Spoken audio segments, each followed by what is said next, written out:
Hello guys, welcome to EPD education. Guys, MS SET म्हणजेच Maharashtra set हा exam यावर्षी 15 जून 2025 म्हणजेच आज कंडक्ट झालेला आहे. या एक्झामचा कट ऑफ यावर्षी वाढेल की कमी होईल या संदर्भात आज आपण इन्फॉर्मेशन पाहणार आहोत.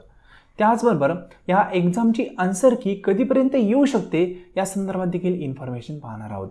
फ्रेंड, आज आपण आन्सर की बद्दल आणि कट ऑफ बद्दल या ठिकाणी डिस्कशन करणार आहोत.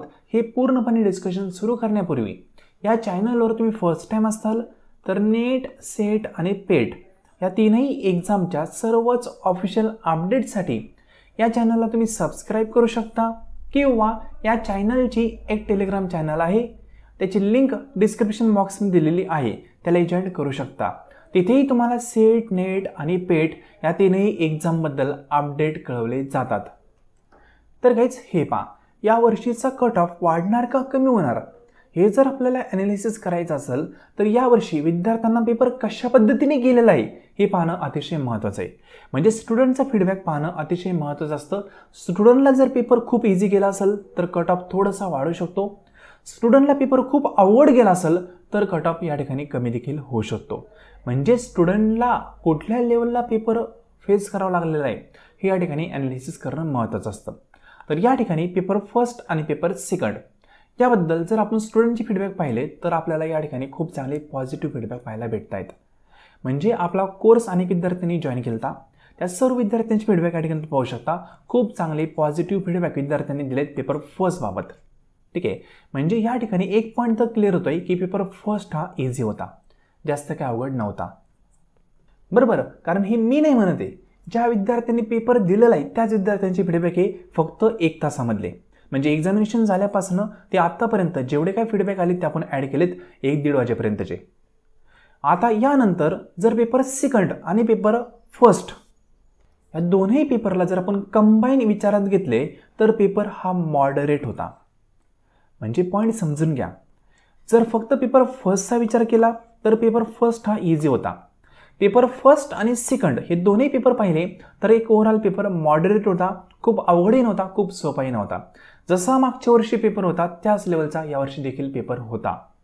या ठिकाणी तुम्ही विद्यार्थ्यांचे फीडबॅक पाहू शकता.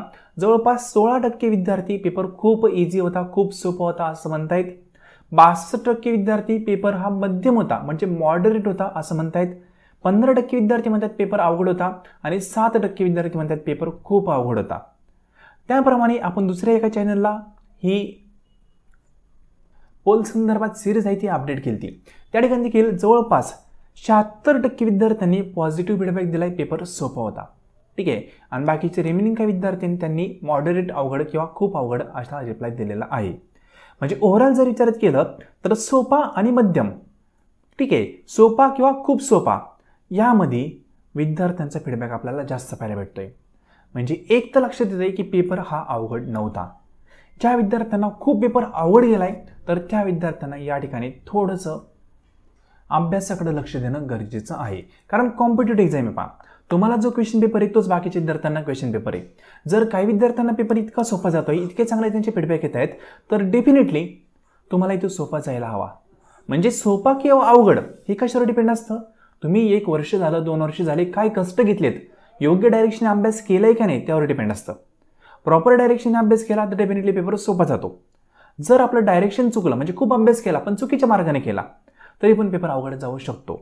या ठिकाणी जे विद्यार्थी मॉडरेट किंवा इझी म्हणतायत त्या विद्यार्थ्यांना माझ्यातर्फे अभिनंदन असेल, कॉंग्रॅच्युलेशन असेल, कारण त्या विद्यार्थ्यांनी प्रामाणिकपणे कष्ट घेतले होते आणि त्यांना पेपरचं आउटपुट हे भेटलेलं आहे.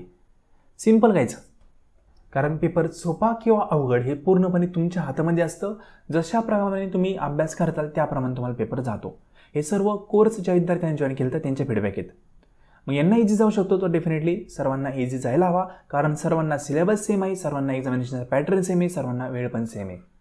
ठीक आहे, मग या ठिकाणी तुमचा एक पॉईंट क्लिअर होतोय की सोपा पेपर होता, जास्त पण अवघड नव्हता. नॉर्मली मॉडरेट टू इझी असा पेपर होता, जास्त काय अवघड नव्हता. ठीक आहे, मग आता प्रश्न राहतो यामुळे कट ऑफ वाढेल की कमी होईल.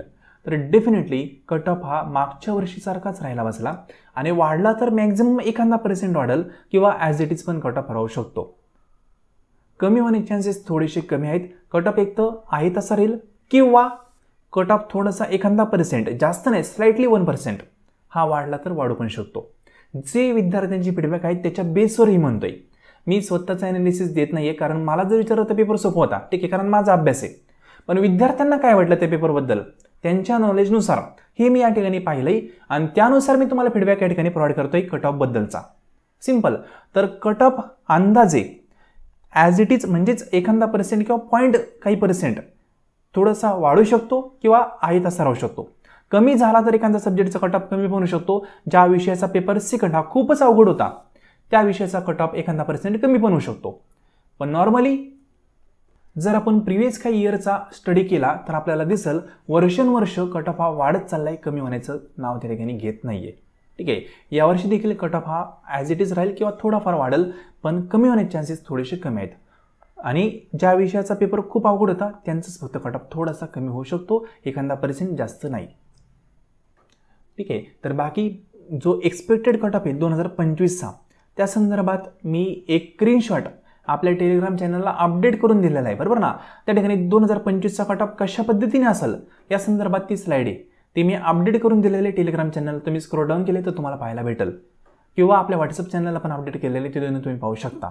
एक्सपेक्टेड कट ऑफ म्हणून ते स्लाइड आहे ती पहा, ते तुम्हाला कळेल की कट ऑफ हा कधीपर्यंत असेल, कितीपर्यंत असेल. आता जो सेकंड क्वेश्चन आहे तो म्हणजे MSCET एक्झाम 2025 या एक्झामिनेशन संदर्भात आन्सर की. तर गाईज मागची जी वर्ष आहेत 4 ते 5 वर्ष त्यांचं ॲनालिसिस केलं तर MSCET एक्झामची आन्सर की पब्लिश करण्यासाठी एक्झामिनेशनपासून ते आन्सर कीपर्यंत जे ड्युरेशन असतं ते जवळपास 100 दिवसांचं असतं. म्हणजे जवळपास 3 महिन्यांनी ते फायनल आन्सर की पब्लिश करतात. मग यावर्षी देखील जून महिन्यामध्ये पेपर झालेला आहे. मग जून, जुलै, ऑगस्ट, सप्टेंबर, ऑक्टोबर महिन्यामध्ये आन्सर की येऊ शकते. ठीक आहे. एक्सपेक्टेड जर आपण मंथ या ठिकाणी विचार केला तर ऑक्टोबर आहे. ऑक्टोबर एंडिंगच्या आत आन्सर की तुम्हाला भेटेल, फायनल आन्सर की. त्याआधी तुम्हाला चॅलेंजिंग आन्सर की किंवा प्रोव्हिजनल आन्सर की पाहायला भेटेल येत्या 15-20 दिवसांमध्ये. ठीक आहे. ही आन्सर की लवकरही भेटू शकते किंवा त्याला 30 दिवस पण लागू शकतात. चॅलेंजिंग किंवा प्रोव्हिजनल आन्सर की ती पब्लिश करतील, त्यानंतर फायनल आन्सर कीला वेळ लागतो. ती आन्सर की तुम्हाला ऑक्टोबर महिन्यापर्यंत भेटून जाईल. जे मागचं ॲनालिसिस आहे त्याच्याबद्दल स्टडी करून तुम्हाला या गोष्टी शेअर केल्यात.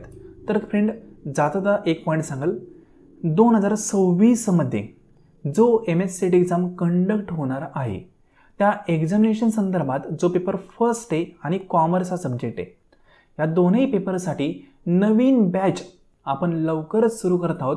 त्याची इन्फॉर्मेशन तुम्हाला येत्या 2 दिवसामध्ये यूट्यूब चॅनलवर प्रोव्हाइड केली जाईल. ठीक आहे. आणि हा जो कोर्स आहे तो तुम्ही जॉईन केल्यानंतर 2026चा एक्झाम जोपर्यंत होत नाही तोपर्यंत तो कोर्स व्हॅलिड राहील. म्हणजे तुम्ही एक चांगल्या प्रकारचा अभ्यास आत्तापासूनच पुढच्या एक्झामसाठी सुरू करू शकता. ज्या विद्यार्थ्यांना 2026चा पेपर द्यायचा आहे त्या विद्यार्थ्यांसाठी इन्फॉर्मेशन 2 दिवसांनी शेअर केली जाईल.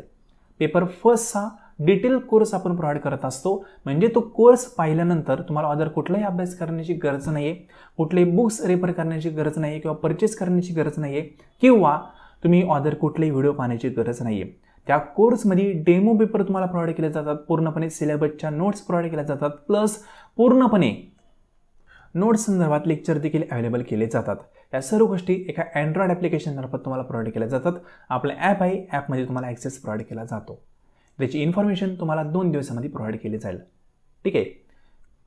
खूप साऱ्या विद्यार्थ्यांना त्याचा फायदा झालेला आहे, तुम्हाला देखील फायदा होऊ शकतो येत्या नेक्स्ट एक्झाममध्ये.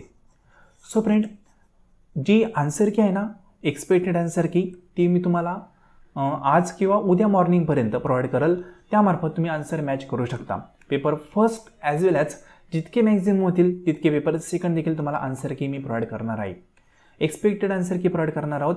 त्यामार्फत तुम्ही कुठला आन्सर क्लिक केलेला आहे त्या ठिकाणी कुठला आन्सर जे शॅडो केलेलं आहे ते पाहायला भेटेल आणि तुम्ही आन्सर कीनुसार एक एक्सपेक्टेड तुम्हाला किती मार्क पडत आहेत हे पाहू शकता. पेपर फर्स्टची एक्सपेक्टेड आन्सर की आज इव्हिनिंग किंवा उद्या मॉर्निंगपर्यंत तुम्हाला प्रोव्हाइड झालेली असेल याच यूट्यूब चॅनलवर. ठीक आहे. हे सर्व अपडेट मिळवण्यासाठी चॅनलला सबस्क्राईब करायला विसरू नका.